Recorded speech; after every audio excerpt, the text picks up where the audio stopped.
capítulo 4 na semana passada, e hoje a gente vai concluir ele. Evangelho de Lucas, capítulo de número 4, versículo de número 14. Versículo 14 até o verso de número 44 vai trazer duas situações, né? Vai trazer uma situação de Jesus em sua própria pátria e vai trazer uma situação de Jesus em Cafarnaum.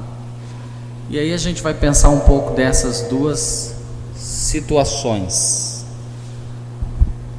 Tentando ajeitar aqui o microfone. Tá bom a voz para vocês aí, irmão? Vocês estão ouvindo bem? Tá ouvindo, Moraes? Então tá bom. Se você tá ouvindo bem, tá ótimo. Como você é meu amigo, você ia dizer, não tô ouvindo, tá ruim. Você não esconderia. Curve a sua cabeça por um momento. Pode deixar a Bíblia aberta, porque nós vamos fazer a leitura por um período.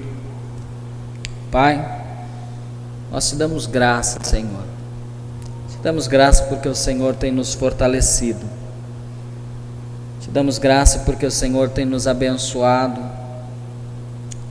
E é prova disso que o Senhor tem derramado as bênçãos do Senhor sobre as nossas vidas. Que o Senhor possa, meu Deus, assim como recebeu louvor, recebeu esse tempo de oração, intercessão pelas nações, pelos trabalhos missionários, meu Deus e meu Pai, os louvores que foram entoados, que o Senhor, por misericórdia e graça, continue falando conosco por meio da palavra do Senhor. Fala aos nossos corações, ensina-nos, instrui-nos com graça e sabedoria, em nome de Jesus, o nosso Salvador.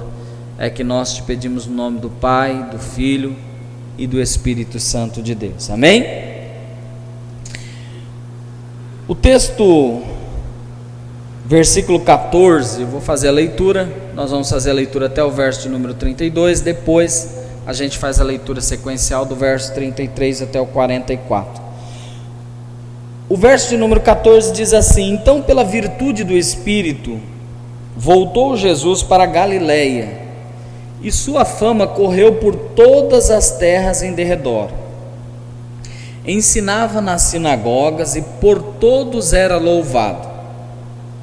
E chegando em Nazaré, a terra em que ele cresceu, onde fora criado, entrou num dia de sábado, e segundo o seu costume, na sinagoga, e levantou-se para ler. E foi-lhe dado o livro do profeta Isaías.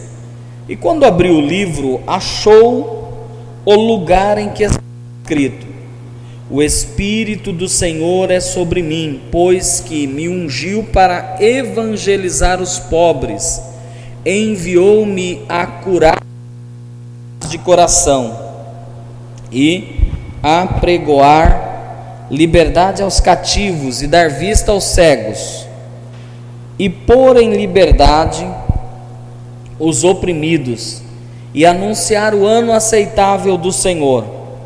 E cerrando o livro e tornando-o a dar ao ministro, assentou-se, e os olhos de todos na sinagoga estavam fitos nele.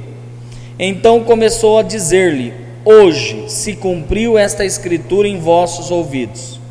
E todos davam testemunho, se maravilhavam das palavras de graça que saíam da sua boca, e diziam: não é este o filho de José? E ele lhes disse: sem dúvida me direis este provérbio: médico, cura-te a ti mesmo, faze também aqui na tua pátria tudo que ouvimos ter sido feito em Cafarnaum.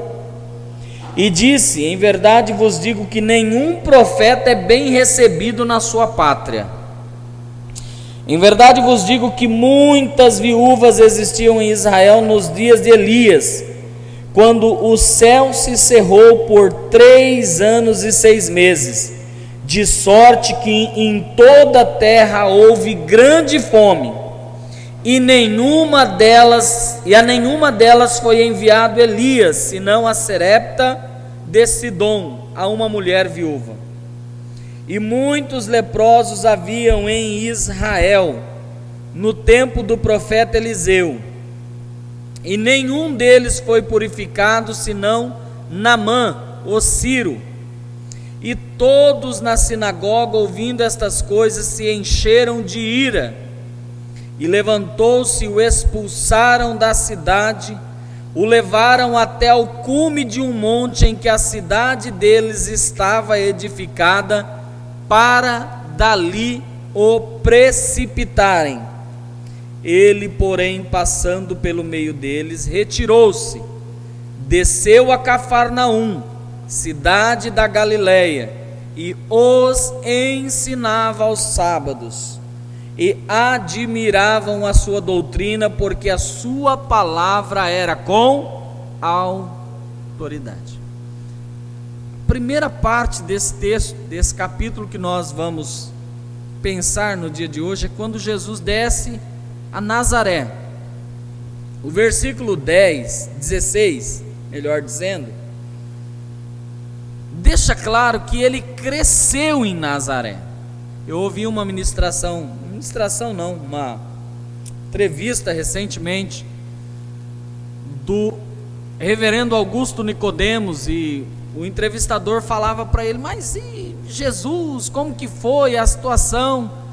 Ele era carne mesmo? E ele disse: Jesus tinha que ser carne, ele tinha que ser como um de nós. Certamente, ele disse, certamente Jesus na sua infância deve ter tido alguma correção de José, porque era criança, cresceu como criança, aprendeu a profissão de carpintaria do pai. A gente sabe que Jesus aparece, nós já pegamos, Jesus aparece no seu nascimento, lembra? Quando Maria vai dar o aviso, todo aquele alvoroço, quando leva a criança no templo para ser apresentada, todo aquele alvoroço, toda aquela situação, um filho. Depois, aos 12 anos, ele volta ao templo, quando é apresentado aos 12 anos, e os irmãos se lembram que os pais vão embora, esquece o menino, volta depois de 3 dias, e o menino está lá no templo, com os sacerdotes, falando entre os doutores, e os doutores admirados com ele. Depois dos 12, Jesus desaparece da história, não tem registro. E aí eu me lembro que o reverendo Augusto Nicodemos, quando perguntaram, mas por que não tem registro? Porque não, era uma vida comum, não tinha intenção nenhuma daqueles que fizeram a seleção dos escritos, de colocar dos 12 até os 30 anos.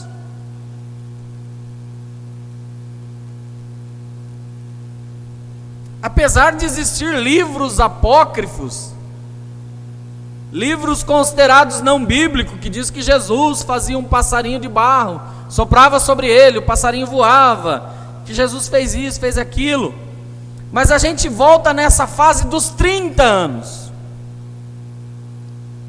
Até os 30 anos ele cresce em Nazaré, é instruído pelo o pai desse mundo físico, né, o José. Aprende a carpintaria, tem o seu período de adolescência. A única coisa que não aconteceu com Jesus foi pecar, porque a Bíblia diz que ele não pecou. Mas no demais ele cresce como todo adolescente. O texto diz aqui que ele desce a Cafarnaum. Mateus registra que ele já tinha passado por Cafarnaum. O próprio Jesus deixa uma palavra aqui: se fossem feitos os mesmos milagres que foram feitos em Cafarnaum aqui. Mas ele desce para Nazaré, e a Bíblia diz 2 coisas importantes a gente pegar. Primeiro, chegando a Nazaré, onde foi criado, ele foi criado naquele meio, né? Quando eu fazia essa leitura, Sandro, eu imagino o Sandro sendo usado poderosamente por Deus na ministração, pregação, cura, e de repente ele chega lá em Penápolis fazendo tudo isso, o povo falando assim: mas não é o filho daquela Maria que morava na olaria? Foi na olaria em Penápolis que vocês moraram, não foi? Ou chegando em Barretos, falando: mas não é aqueles moleques que corria por aqui? Jesus chega no templo, era habitual ele ir para o templo, irmãos. O texto deixa muito claro: e entrou num dia de sábado, segundo o seu costume. Vamos tirando essa ideia de que Jesus não congregava, porque ele congregava, era habitual. Ele ia para o templo, ele participava da celebração, porque diz aqui: segundo o seu costume, na sinagoga, e levantou-se para ler. Ele levanta para ler, é dado para ele o livro do profeta Isaías, ele abre o profeta Isaías, capítulo de número 61, ele faz a leitura do profeta Isaías. Os irmãos se lembram: o Espírito do Senhor está sobre mim. E essa palavra dele é cheia de autoridade. E aí ele diz para aqueles que estavam ali: hoje se cumpriu aos olhos de vocês esta palavra.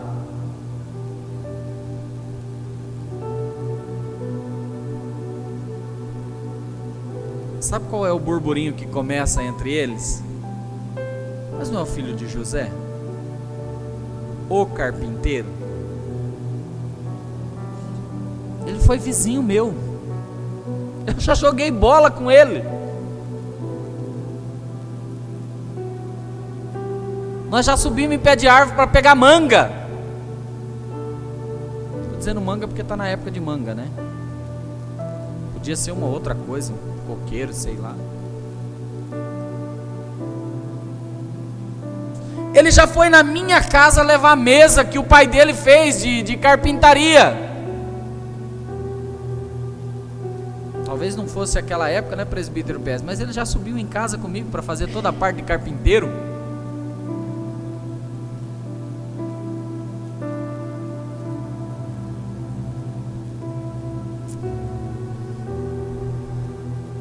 Às vezes, por conhecerem a sua história do passado, não entendem que Deus pode te usar poderosamente no presente e no futuro.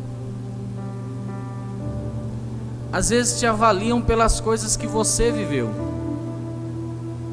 e não pelas coisas que você pode viver.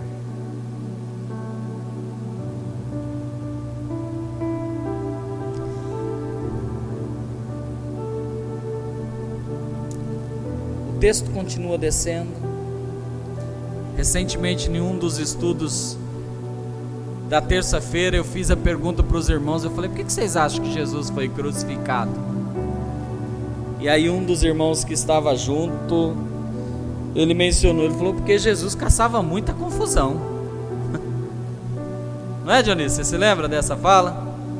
Jesus caçava muita confusão, ele falava muitas coisas assim na cara dos outros. E o pessoal começa a falar ali, um burburinho, o culto anunciando, tendo, rodando, porque Jesus pega o livro, fala, ele faz a leitura, depois ele se senta, os olhos se voltam para ele. E eu me lembro que eu vi de um estudo que de fato o pregador nunca pregava como eu estou pregando aqui, nunca falava como eu estou falando, ele fazia a leitura em honra, em pé, depois para falar ele sentava. Jesus se senta e todos estão ouvindo, ele faz essa palavra, e aí ele diz o verso de número 24.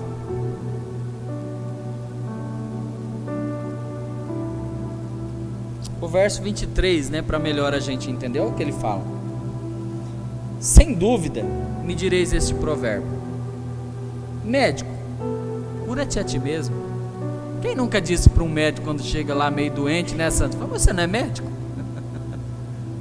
Mas o senhor não é doutor?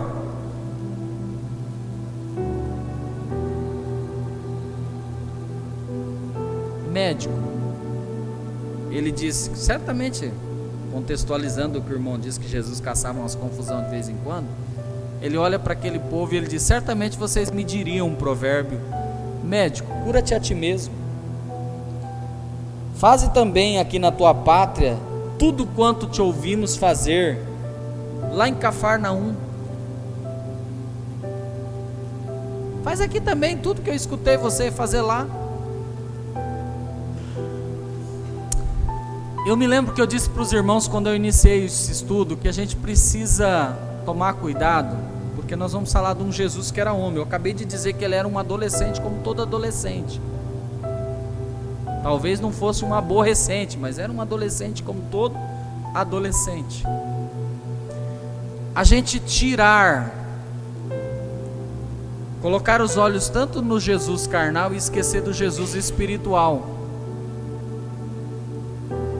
Se a gente ficar só no Jesus homem, Jesus homem, Jesus homem, Jesus homem, não dá para entender o Jesus espiritual.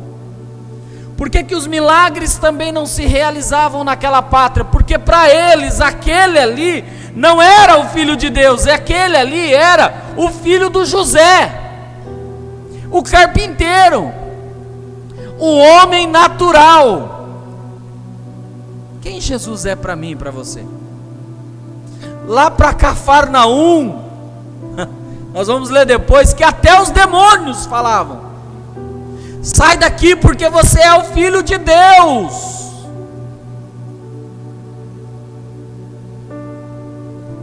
Certa feita Pedro chega para ele e diz: olha, estão dizendo que você é isso, que você é aquilo, que está aí. Eu quero saber o que você acha que eu sou. Quem eu sou para você? Tu és o Filho de Deus. Aí tem uma época que está todo mundo querendo ir embora, e chega um dos discípulos e diz para ele: Senhor, está todo mundo indo embora, o que a gente faz? Ué, vai embora também. Quer ir embora? Pode ir. Mas para onde eu vou se só tu tens palavra de vida eterna? Eles entendiam que apesar do Cristo homem, apesar do Jesus homem, estava ali presente o Cristo Deus. Ele diz isso. Disse: em verdade vos digo que nenhum profeta é bem sucedido na sua pátria. Palavra dura essa, né, irmãos?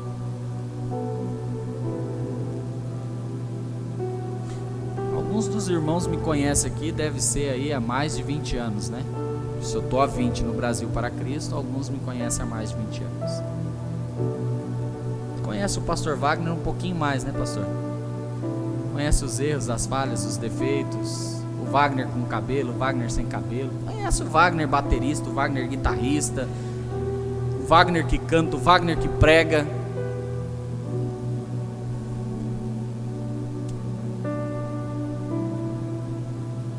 E às vezes Deus usa o Wagner poderosamente numa palavra, a gente fala: ah, mas é o Wagner.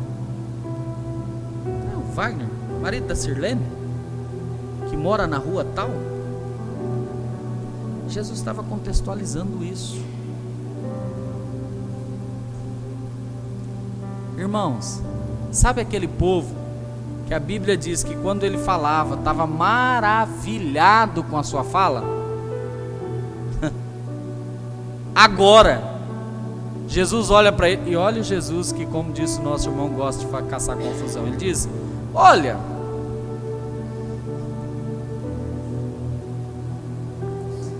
em verdade vos digo que muitas viúvas existiam em Israel. Lembra quando Deus mandou aquele período de fome, de seca, 3 anos e meio sem chover? Se a gente ficar aqui 8 meses a gente já passa mal. Imagina 3 anos e meio sem chover. Tinha um monte de viúva passando necessidade em Israel. Ele fala: mas Deus manda o profeta Elias lá para Serepta de Sidom, para uma viúva de lá. Não mandou para nenhuma de Israel. Ele diz: e muitos leprosos haviam em Israel, mas Deus manda o profeta para purificar Naamã, que era de Ciro. Você está entendendo, para um culto de missões, que Deus faz o que Ele quer, onde Ele quer, quando Ele quer, do jeito que Ele quer e como Ele quer? Eu tenho uma notícia para te dar: Deus não é brasileiro, nem é americano, nem asiático. Ele não é asiático, viu, Cris? Deus não veio da Coreia do Sul, apesar de ter uma manifestação da glória de Deus naquele lugar. Deus não veio de lá. A gente tem mania de dizer que Deus é brasileiro, mas não é.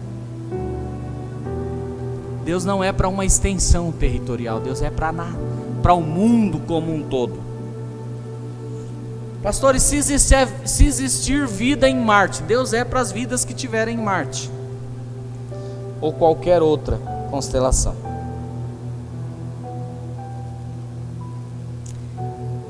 Quando Jesus acaba de dizer isso, irmãos, eles se arrependem, eles pegam Jesus.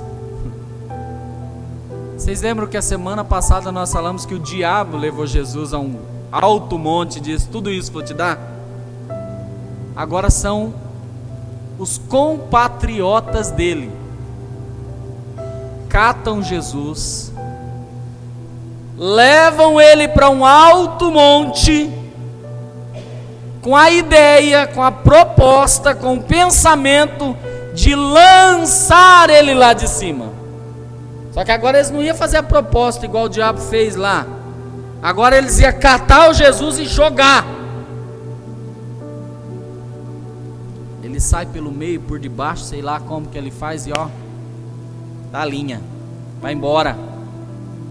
No meio da confusão, gritaria, isso, aquilo, outro, Jesus sumiu, saiu do meio, desce a Cafarnaum, é recebido em uma outra cidade.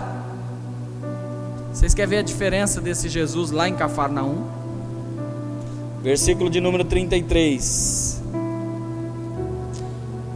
E estava na sinagoga um homem que tinha um espírito. Ele desceu a Cafarnaum, e a Bíblia diz que todos os sábados, de novo, ele ensinava. E estava na sinagoga um homem que tinha um espírito de um demônio imundo, e exclamou em alta voz, dizendo: ah, que temos nós contigo, Jesus Nazareno? Vieste destruir-nos? Bem sei que és o Santo Deus. Jesus repreendendo, dizendo: cala-te e sai dele. E o demônio lançando-o por terra no meio de todo o povo, saiu dele sem lhe fazer mal. E veio espanto sobre todos, e falavam entre si uns e outros, dizendo: que palavra é esta? Que até os espíritos imundos manda com autoridade e poder, e eles saem. É diferente daqueles, né? Quando ele fala com autoridade, o povo fala: você não é o filho de José? Esses daqui se maravilham, se enchem de temor e diz: que palavra é esta? Que até em outra linguagem vai dizer que até os demônios lhe obedecem. Aqui ninguém junta ele, ninguém quer expulsar ele, ninguém quer mandar ele embora. As pessoas querem viver o que ele tem de melhor.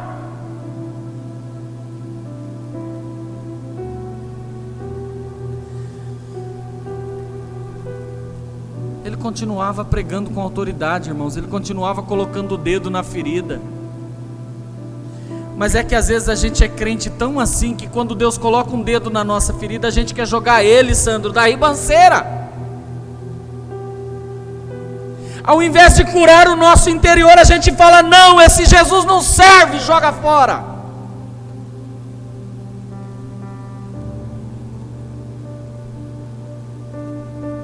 Aconteceu do mesmo jeito quando Jesus, chegando numa cidade, uma manada de porcos, um homem endemoniado, e Jesus expulsa os demônios, diz: nós vamos para onde? Vamos para os porcos. Então vai para os porcos, vai lá para os porcos. Um homem endemoniado que destruía tudo, de repente é liberto, é curado, sarado. Os espíritos vão para o porco. Eu não sei, esse negócio de ribanceira é terrível, né? Parece, tudo é ribanceira. Se lançam de uma ribanceira, de uma montanha, de um monte. E aqueles que estavam glorificando porque o homem havia sido liberto, agora estava dizendo: sai daqui, Jesus, sai daqui, que o Senhor começou a mexer na área financeira da minha vida e eu não te quero mais. Ele foi expulso da cidade porque os espíritos foram para os porcos se precipitaram e o povo perdeu dinheiro. Às vezes quando Jesus toca na nossa ferida, a gente não quer mais esse Jesus. Às vezes quando Jesus vem tocar em alguma coisa que nos dói, a gente fala: não, agora esse evangelho não serve mais para mim.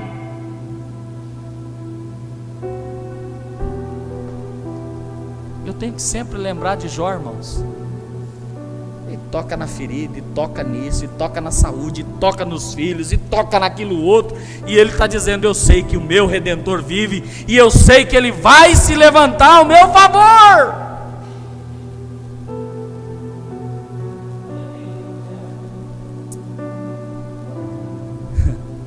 Se a gente dá liberdade para ele fazer milagre, ele faz milagre, irmãos. Ele chega em Cafarnaum e faz milagre.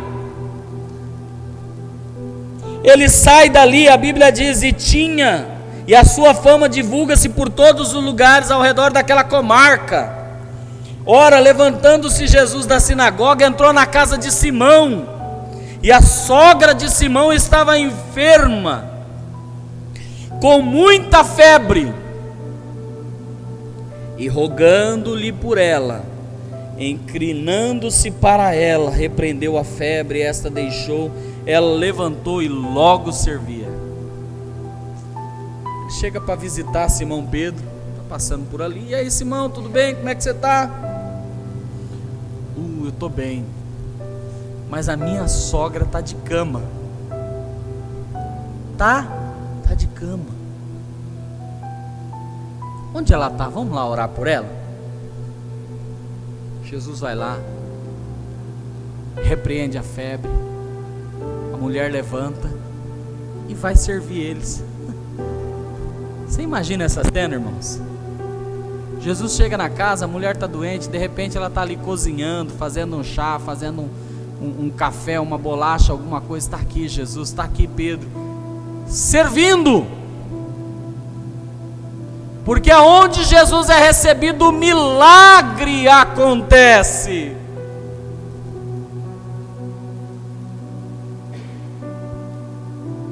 E ao pôr do sol, versículo 40 diz assim: ao pôr do sol, todos os que tinham enfermos de várias doenças lhe traziam, e pondo as mãos sobre cada um deles, os curava. Versículo 41, e também de muitos saíam demônios, clamando, dizendo: tu és o Cristo, Filho de Deus.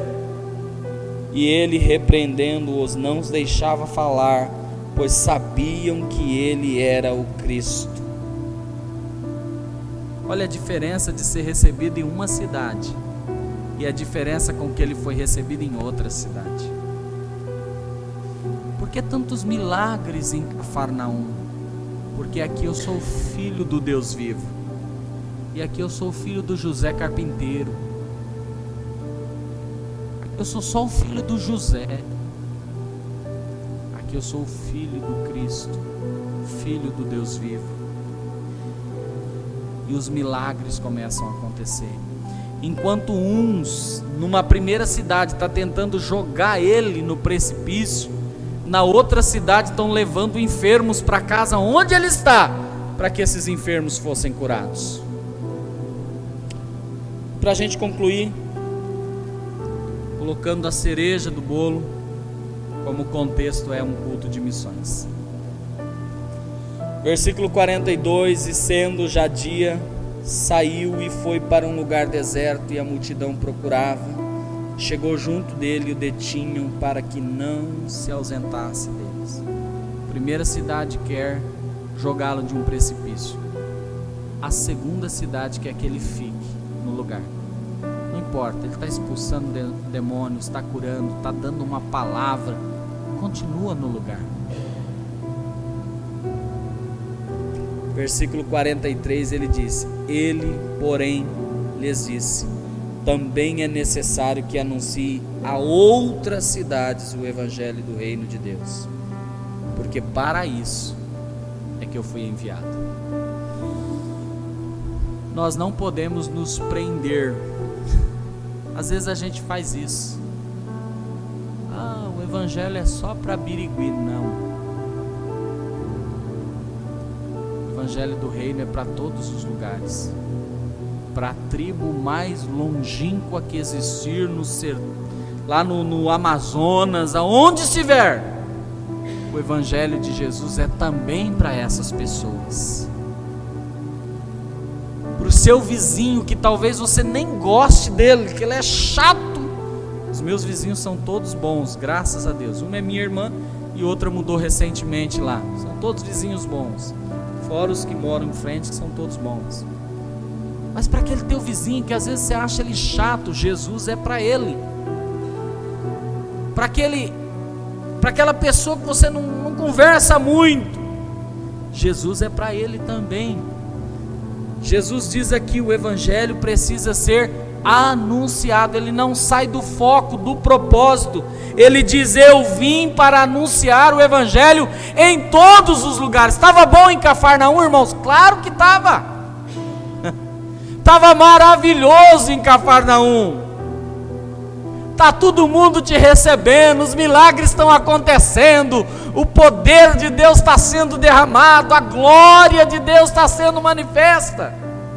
Os irmãos viram agora há pouco a imagem do irmão que é o coordenador lá em Portugal. Ele é da Espanha, dirige uma igreja na Espanha e é coordenador do trabalho em Portugal. Moraes conheceu ele em uma das nossas viagens para missões. Pastor Alexandre Gonzaga, o Wagner conheceu, uma igreja maravilhosa ele tinha, pastoreava há mais de 17 anos, estava tudo bem, era ofertante de missões, a igreja dele abençoava diversos missionários, e de repente um dia, ele orando pela Espanha, e Deus diz: vou te levar para lá. Estava tudo bem, irmãos, 17 anos de pastor, uma membresia maravilhosa, um povo amável, ele muito abençoado, deixou tudo, porque o propósito de Deus é maior do que os nossos interesses. Estava tudo gostoso para Jesus ali em Cafarnaum, mas o propósito era anunciar o evangelho em todos os lugares. Nosso coração tem que estar aberto para a vontade de Deus na nossa vida. Eu de vez em quando brinco com a Flávia: está muito bom, está muito gostoso, nós estamos em casa, empregado, mas Deus a qualquer hora pode dizer, né, pastor Wagner, você que conhece a convenção melhor que eu, Deus pode soprar no coração dos líderes e dizer: precisamos do seu trabalho em outro lugar. Como pode soprar no coração de cada um dos irmãos que aqui estão.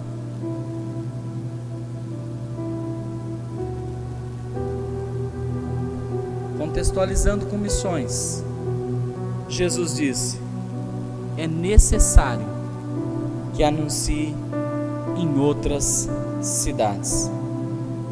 E aí o verso continua dizendo: e pregava nas sinagogas. Haverá dias que não vão te receber bem, irmãos.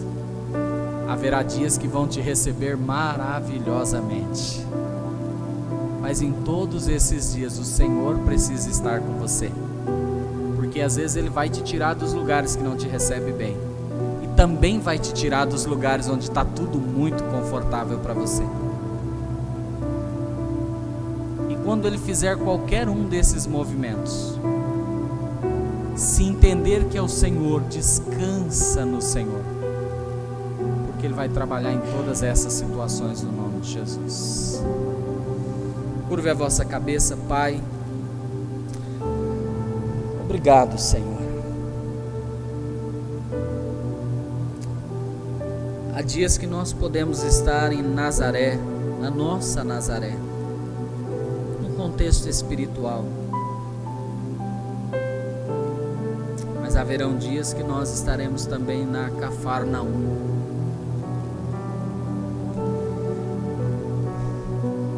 Haverão dias difíceis, haverão dias bons.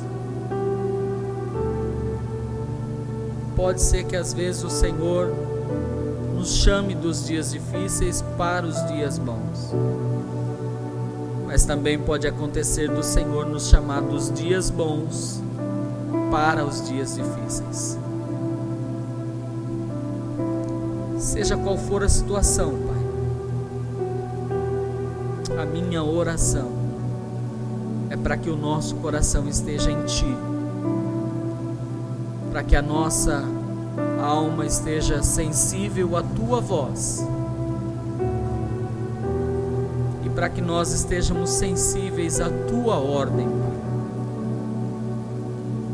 Porque o Senhor certamente em cada momento estará nos preparando e nos forjando para o dia exclusivo da glória do Senhor, o dia de adentrarmos a Nova Jerusalém. Obrigado, Pai. Continue falando aos nossos corações, para a glória do Pai, do Filho e do Espírito Santo de Deus. Amém e amém. Pode aplaudir o Senhor, que é digno de toda honra, toda glória, todo louvor e adoração. Quero te convidar